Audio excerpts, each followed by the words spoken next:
Ephesians 1:4, Paul answers 4 of the biggest 5 questions in life. We have asked these questions across many subjects, and these questions are the subject itself of the greatest search that drives the scientific community. Hey friends, it's me again, and today we continue to explore the book of Ephesians, verse by verse. And before we even start, I would like to invite you to follow us and leave us a like.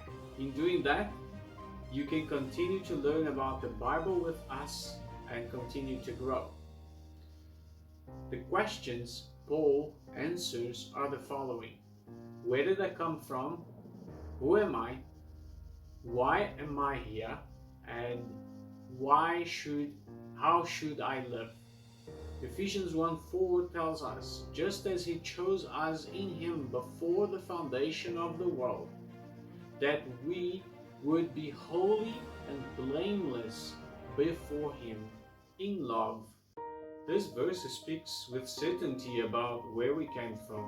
We came from God himself, the creator of heaven and earth, and the maker of men and women.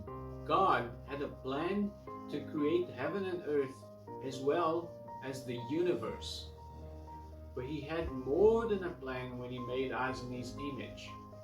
He had a purpose. He chose us in him before the foundation of the world. And Psalm 139:14-18 give us the perfect description of what I'm saying. I will give thanks to you, for I am fearfully and wonderfully made. Wonderful are your works, and my soul knows it very well. My frame was not hidden from you when I was made in secret and skillfully wrought in the depths of the earth. Your eyes have seen my unformed substance, and in your book were all written the days that were ordained for me, when as yet there was not one of them. How precious also are your thoughts to me, O God! How vast is the sum of them! If I should count them, they would outnumber the sand.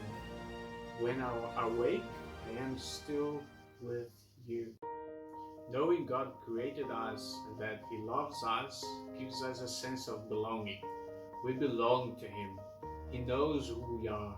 He loves us. He chose us and he called us. And this tells us who we are. We are his children because we responded and received him. John 1:12-13, but as many as received him, to them he gave the right to become children of God, even to those who believe in his name, who were born not of blood, nor of the will of the flesh, nor of the will of man, but of God. In regard to being called and responding by receiving him, it is important to note that God rejoices in calling the foolish, the weak, and the despised people of the world. Those who do not know, who do not have the ability and skills, who are not mighty or noble, so that no one can boast and everyone can depend on his strength, his mighty, and his guidance. Let us not boast in the works of our hands, or in our capacity, or in our wisdom. God didn't choose us because of us. Otherwise, he wouldn't have chosen us before the foundation of the world. This choice wasn't based on our holiness, but on his mercy. His compassion, not on our righteousness, was the basis. Our wisdom had nothing to do with it. Instead, it was his astounding grace. We know who we are, and we are not afraid to take possession of the real identity we were given. Romans 8:15-17 attests to that by saying, "For you have not received the spirit of slavery, leading to fear again, but you have received the spirit of adoption as sons, by which we cry out, Abba, Father." The Spirit Himself testifies in our spirit that we are children of God, and if children, heirs and heirs of God and fellow heirs with Christ, if indeed we suffer with Him, so that we may also be glorified with Him.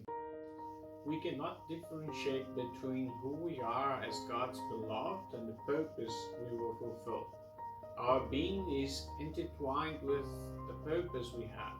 Our mission is a part of our identity, and when they function together, they show us how we should live.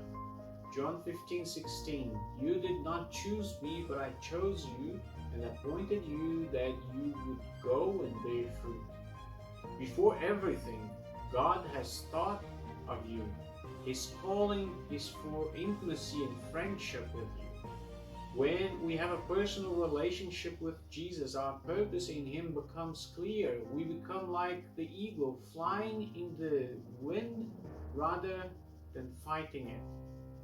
In Jesus, we learn to take the war to the heights, just as the eagle takes the serpent out of its native environment and destroys it in the heights. We perceive perspective and the entire vista from the heights and at the pinnacle of intimacy.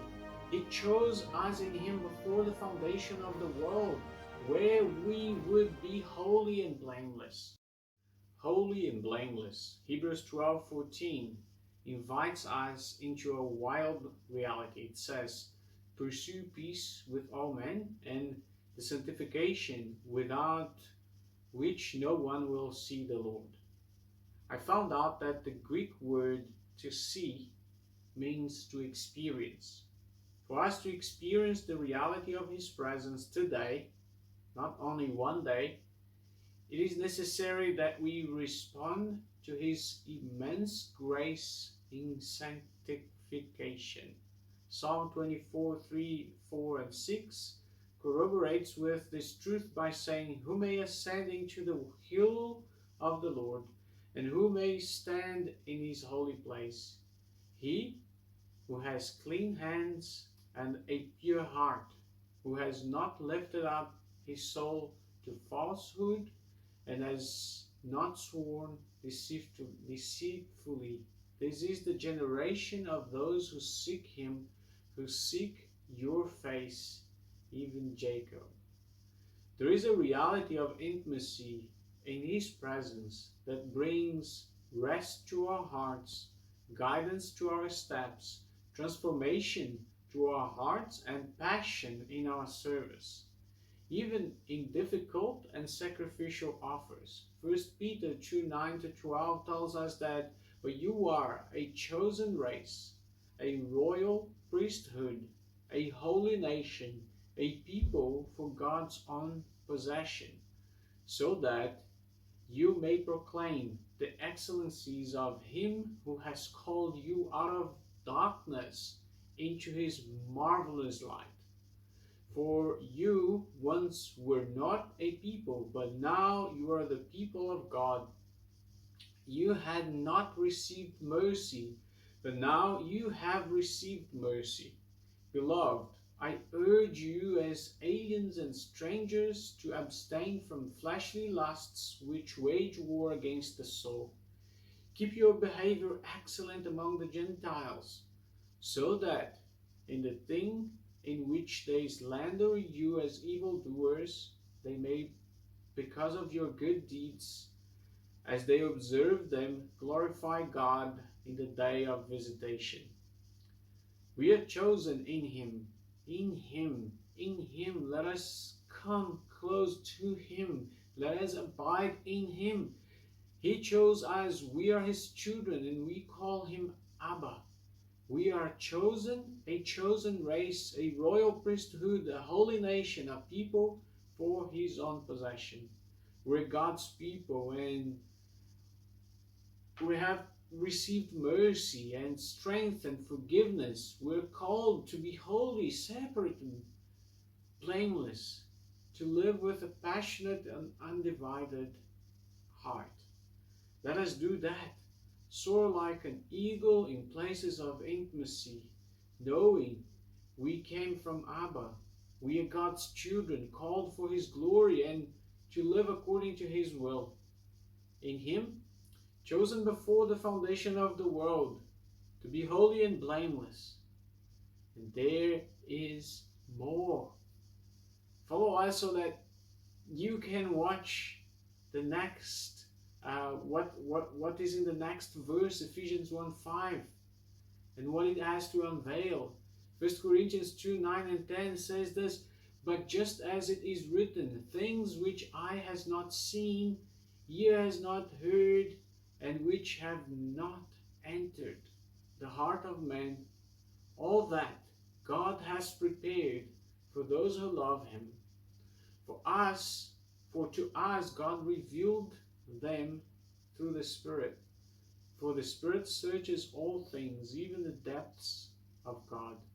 Remember, Paul gave 4 specific components of this election. It is in Him, in Christ, because of His sacrifice on our behalf. It is before the creation of the world, from eternity to eternity. It is done for a specific purpose, to be holy and blameless in His sight, and it is an act of love. Our salvation rests on God's choosing us. Our being chosen rests on God's love and mercy alone.